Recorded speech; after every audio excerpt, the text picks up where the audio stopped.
Mio Sporty Crankshaft. Dalawa to. Ayan, magkaibang tao yung nagdala sa akin. So, ayun. Ngayon lang ulit ako nakapag-upload ng video. Tagal na. Pasensyahan nyo na kasi nasira yung aking yung laptop. So, ngayon, upload tayo ng video. Crankshaft ng Mio Sporty. Magpapalit ako ng ito, crank pin 2.0.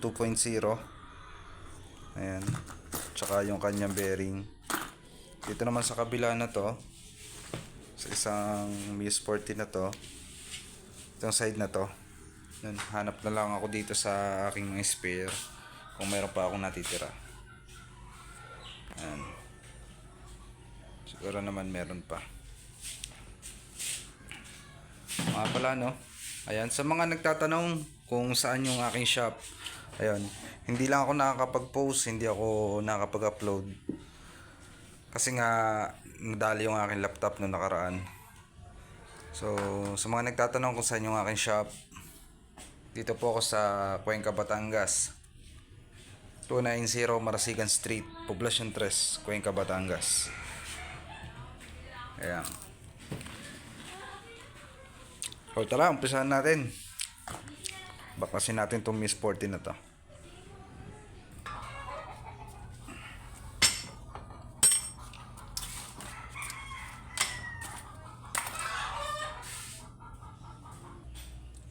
So ito na ngayon yung sigunyal.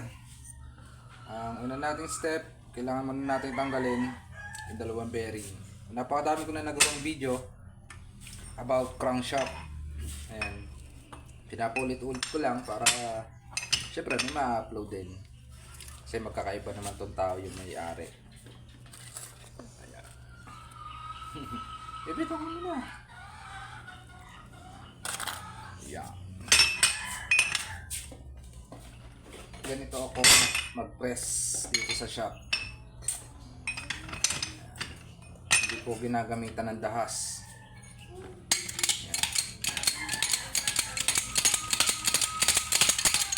Balik muna natin yung bearing.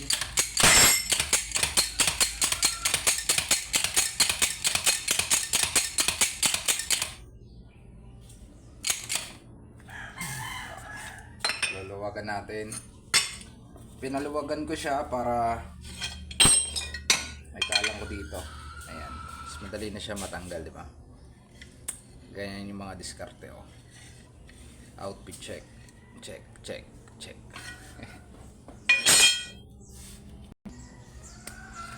Ayun, sa nga pala guys, sa mga hindi pa po nakasubscribe, please subscribe to my YouTube channel. Napakadami pang hindi po nakakasubscribe. Dami tayong manonood pero hindi lang siguro nila napipindot yung subscribe button. Pindutin nyo lang po, libre naman yan. Marami na akong nagawang video about technical problem, electrical, lalo sa mga FI. Ayan. About crankshaft. May mapapanood kayong mga video dyan na alam ko na makakatulong sa inyo. Sa mga tanong sa akin, napakadaming tanong. Yung kasagutan po ay nandyan din sa video. Hanapin nyo lang. Marami po kayo dyang matututunan. Lalo na doon sa mga beginners na nag-uumpisa sa larangan ng motorcycle. So yan, malapakalaking tulong po niyan para sa inyo.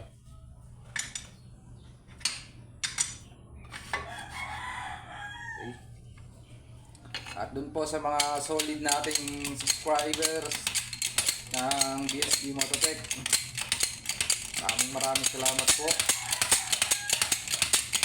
sa patuloy na panonood ng aking mga video.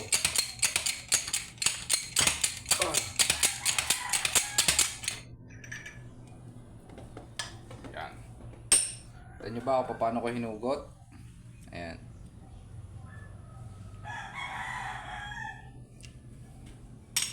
Yung kabila, ganun din yung proseso.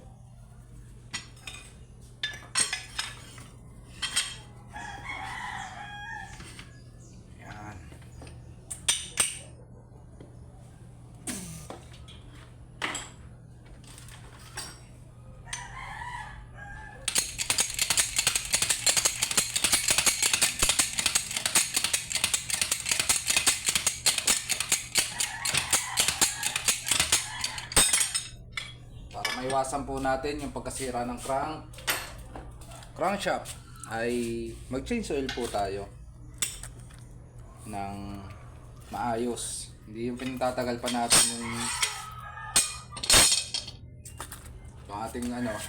ating oil ayun. Nasisira yung bearing, yung rod. Bells!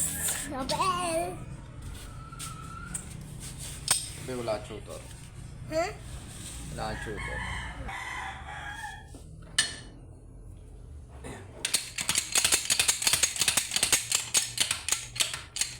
Naalala ko pa dati nung nag-uumpisa pa lang ako sa larangan ng pagpe-press. Ako, napakadadamo. Sobra. Hingi ka lang na konting advice, hindi nila ibibigay sa'yo. Pero eto, ayan. Libre nyo siyang makikita kung paano pine-press. Kasi sa ibang motorcycle shop talaga, magdala kayo ng crank, never ninyong makita kung paano binubuo nila. So ako, ayan, dahil sa I have a lot of experience, napapa-English din naman dahil sa mga karanasan ko na din sa Sigunyal, ayan, gusto ko ding i-share sa inyo, lalo na doon sa mga baguhan, na ganito yung sistema ng pagpipress. Kasi dumanas ako na nagpapapress din ako dati, hindi ko makita kung paano ginagawa kasi ayaw nilang ituro.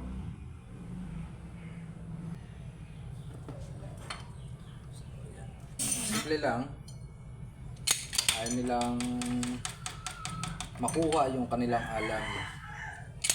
Ayan.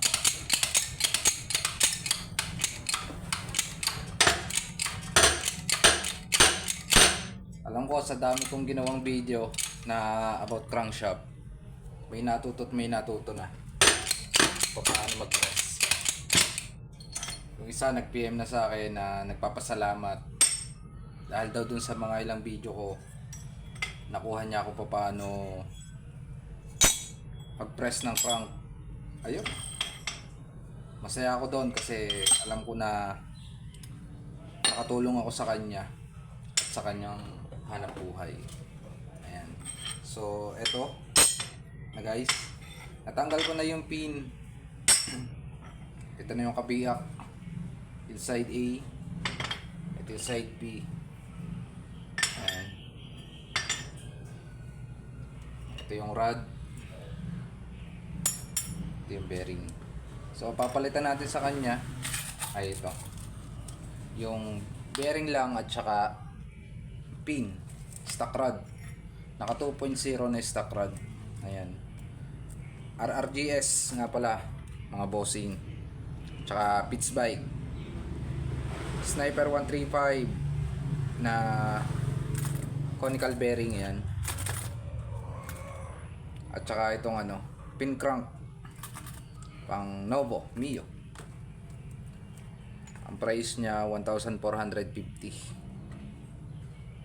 Tapos itong isa 650. Medyo malasa-lasa. Hindi to galing sa aking price. Dinala lang to dito. Siguro ko kung saan binili niya to. Pero okay na rin. So ayun. Hanggang dito na lang muna guys yung video. Ayan. At gawin natin. Abangan nyo yung part 2. Ito mga boss, ilalagay ko na yung pin. Ibabaon ko na siya.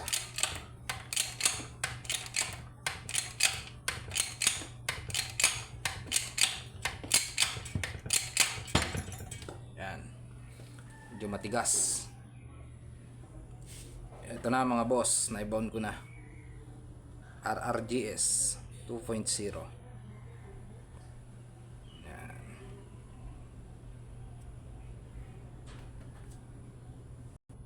Lalagay ko na boss yung bearing. Ayan. Ganyan siya. Biyak. Ayan o.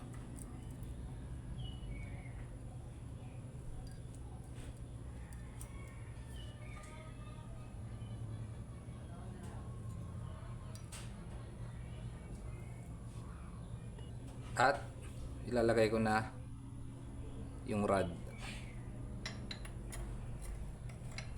Lalagyan ko rin nga pala siya ng konting oil.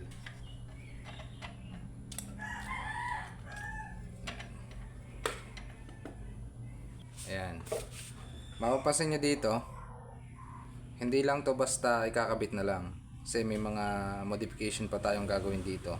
Kaya nito. Kasi dyan. Yan o. Diba sumasabit? So, tatabasan nyo to. Ito. Itong gilid na to. Tatabasan nyo yan. Kaliwat kanan. Para lumusot dito. Ayan. Pakinig nyo ba?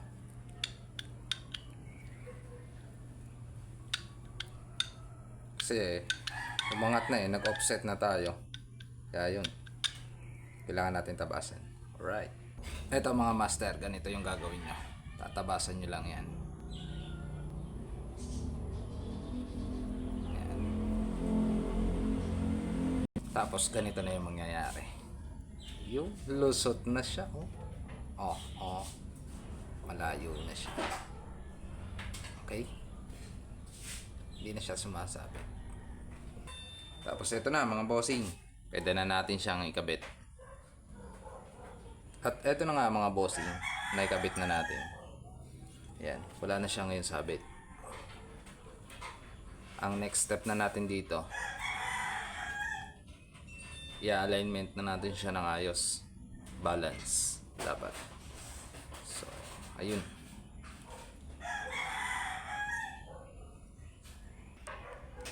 Gamit nga pala itong aking dial indicator gauge. Dito ko nga pala siya ibabalance. Ayan, itong crank na to. Dito sa dial indicator gauge. Ako nga pala ang gumawa ng balance na yan. Pansin nyo ba? Yung mga rod. Yan. Karamihan dyan sira na. Pang scrap na siya. Daming pin. Ito nga pala mga bossing, yung run out niya habang hindi ko pa siya binabalance. Kita nyo ba? Pagawang-gewang pa siya.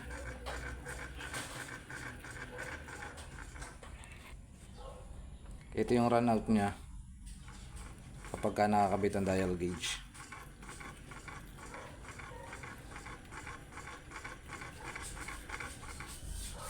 Ayan, bago magtapos yung video, shoutout ko nga pala ang Loverboy na Agoncillo. Pares to. Ano ka masasabi mo sa iyo nga palang motor? Napakagaling po ng mga gawang yan. Motor, okay na. Oh, thank you. Ito nga pala, ang kanyang nabiling unit. Bro, magkano mabili mo sa unit? 14.5? 14.5. Baka mo dahil sa inyo, 16. Ang po niya dyan ay 4.5. Ayan. Sa unit na yan. 4.5. Nga pala, Baka may gusto kang batiin sa Agoncillo. Binabati ko ang aking asawa. Ayan. At tayong mga anak. Ayan. At ito na nga po mga boss, nabawasan ko na yung kanyang run out. Ayan. Yan na lang. Nasa 50% na po tayo. Mamaya natin ito kakabit sang to. At ito na nga pala mga boss, yung ating final. Ayan. Almost 0-0 siya. Yan yung best run out ko para sa 2.0. Right, nice, ayos ko na din yung aking big and clearance kasi ito napaka-importante nito guys ha.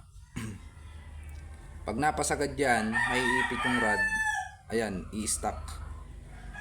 Yan ang mangyayari kapag hindi ayos yung kalagay ng ating pin at saka itong itong side by side ng ating crankshaft. Madaling salita, dapat ayos yung run out. Ayan. So hanggang dito na lang guys. Please subscribe to my YouTube channel. Hit mo na din yung notification bell para maging updated ka sa mga new videos pa na i-upload ko. So bago magtapos, shoutout ko nga pala si Boss Macmac ng Antipolo del Sur, Lipa City. Ayan. At saka si Boss Michael, ang Heartthrobs ng Kalamba. Okay? God bless po sa inyo lahat.